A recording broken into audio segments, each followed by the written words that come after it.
आप लोग आज इस मदरसे में आए हैं, यहाँ कुछ निरीक्षण कर रहे हैं, क्या है मामला? कई दिन से यहाँ पे पता चल रहा था कि कुछ यहाँ पे गड़बड़ चल रहा है। बच्चियों के साथ छेड़छाड़ होता है, ये लोग कैमरा बंद कर छेड़छाड़ करते हैं। आज हम घर से जा रहे थे, यहाँ पर आए अंदर तो देखे सारे यहाँ पे कैमरा बंद है हर जगह का। और इनको इनके प्रिंसिपल को बुलाया जा रहा है, लेकिन वो आ नहीं रहे। यहाँ पर ब्यौरा मांगा जा रहा है, ब्यौरा भी नहीं दे रहे हैं। किस क्लास में कितने लोग पढ़ रहे हैं, नहीं पढ़ रहे हैं, क्या है, कुछ सब नहीं दे रहे हैं। अच्छा, तो आप किस हैसियत से किस पद पर हैं, कैसे आए यहाँ आए हैं, किस पद पर हैं आप? ये बजरंग दल के कार्यकर्ता पद्धति के हैं। मेरा नाम राहुल कुमार अग्रहरी है। मैं जिला था संयोजक हूँ बजरंग दल का। और यहाँ पे हम अज्ञात सूचना हमारे मोहम्मदन भाइयों द्वारा ही मिली है हमें कि यहाँ पे अक्सर लड़कियों के साथ छेड़छाड़ होती है, यहाँ पे अक्सर गलत काम होते हैं। जैसा कि बाबा ने एक खुली वीडियो में मुझे ये बताया है कि मुझे यहाँ पे, मैं जब यहाँ पे गलत के लिए विरोध किया तो मुझे मारा पीटा भी गया।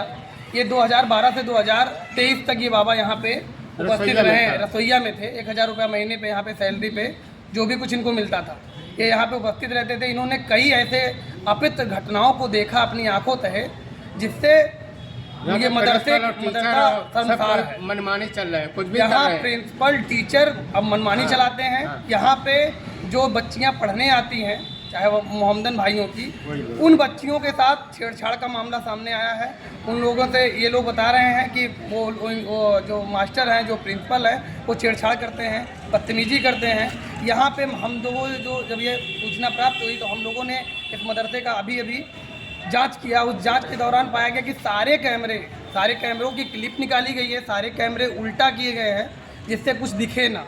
अच्छा, तो रात में ये बाबा ये भी यहाँ तक बता रहे हैं कि रात में वो कुछ बच्चियों को लेकर के इस मदरसे का प्रिंसिपल और इस मदरसे के जो कुछ अन्य टीचर हैं वो साथ में सोते भी हैं। इसका इन्होंने खुले वाइट पे मुझे वीडियो तक दी हुई है, इसमें इन्होंने कहा है। और जैसा कि मैं सिर्फ और सिर्फ यहाँ के प्रिंसिपल से, यहाँ के जो भी कोई लोग हैं, उनसे यही चाहता हूँ कि वो अपनी पूरी सज्ञानता दें। वो अपने बारे में बताएं कि कितने बच्चों को पढ़ाया जाता है, कितने क्लास में कितने बच्चे हैं, क्या होता है क्या नहीं होता, और कैमरे क्यों उल्टे किए गए।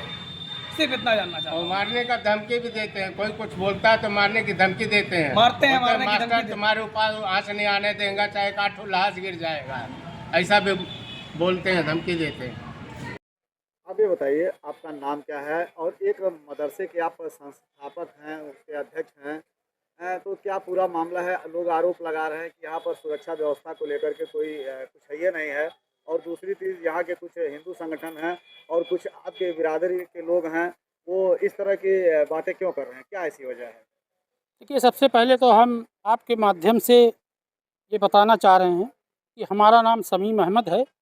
मैं आपके इसी कस्बे के एक विद्यालय के अध्यक्ष के रूप में काम कर रहा हूं। और जहां तक आपने कहा कि वहां सुरक्षा के इंतज़ाम नहीं, यही सवाल तो आपके थे। तो हमारे विद्यालय में सुरक्षा के संपूर्ण इंतज़ाम है। कुछ लोग, आपने कहा कि कुछ हिंदू संगठन के लोग, मैं आपको बता दूं कि किसी भी हिंदू संगठन का कोई भी व्यक्ति इस तरह का कोई इल्ज़ाम किसी विद्यालय पर नहीं लगाया है। रही बात किसी व्यक्ति विशेष की, तो किसी व्यक्ति विशेष के बात पर इतना ज़्यादा तवज्जो देना और इस तरह के इल्ज़ाम को मानना, अभी हमने भी उस वीडियो के माध्यम से देखा है। उसके लिए हम कानूनी कार्रवाई करने के लिए अपने लोगों से राय मशवरा ले रहे हैं। बहुत जल्द ही ऐसे लोगों के खिलाफ़ कानूनी कार्रवाई की जाएगी।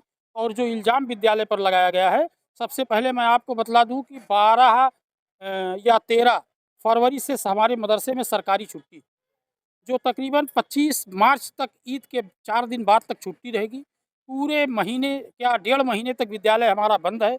ऐसे में ना वहाँ कोई छात्र शिक्षा ग्रहण करने के लिए आ रहा है और ना ही कोई शिक्षक वहाँ उपस्थित है।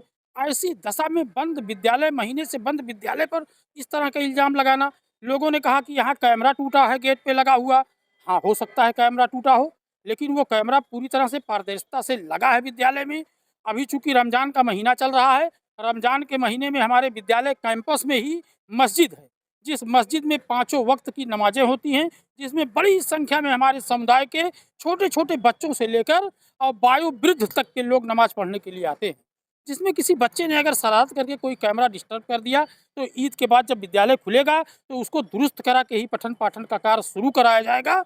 और जिस तरह का इल्ज़ाम लगाया गया है वो पूरी तरह निंदनीय है और वो पूरी तरह गैर जिम्मेदाराना है, इसमें कोई सत्यता नहीं है। अगर कोई सत्यता होती तो क्या किसी विद्यालय के बच्चे या किसी विद्यालय में पढ़ने वाले बच्चों के गार्जियन या किसी अन्य ने इसी तरह किसी व्यक्ति विशेष को, अभी थोड़ी देर पहले एक आदमी कह रहा था कि एक शौकत अली नाम का आदमी विद्यालय पर इल्ज़ाम लगाया है इस तरह की बात। मैं आपको बता दूं कि वो 2014 से पूर्व में विद्यालय में रसोइया के पद पर काम कर रहा था। चूँकि विद्यालय में रसोइया पद पर काम कर रहा था और उसकी तमाम तरह की शिकायतें विद्यालय परिवार को, विद्यालय मैनेजमेंट को, विद्यालय के स्टाफ को आए दिन मिलती थी और उसके चरित्र के खिलाफ तमाम शिकायतें मिलने पर उनको विद्यालय से 2022-23 में निकाल दिया गया। और जब उनको विद्यालय से निकाल दिया गया तो वो 22-23 वो खुद कह रहे हैं कि 22-23 में हमको निकाला गया, तो ये 2026 चल रहा है, वो 26 तक कहाँ थे?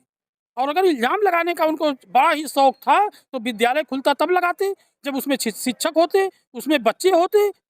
आज जब विद्यालय बंद है, विद्यालय में ताला लगा हुआ है, 25 मार्च के बाद विद्यालय खुलेगा, ऐसे समय में आपको खुद सोचना चाहिए कि किसी तरह का ये अनर्गल इल्ज़ाम लगाना दुरुस्त नहीं है। और रही बात इल्ज़ाम की, तो हमारे पूज्य शंकराचार्य जी पर लोगों ने भी इल्ज़ाम लगा दिया यौन उत्पीड़न का। तो क्या शंकराचार्य जी ने यौन उत्पीड़न किया है?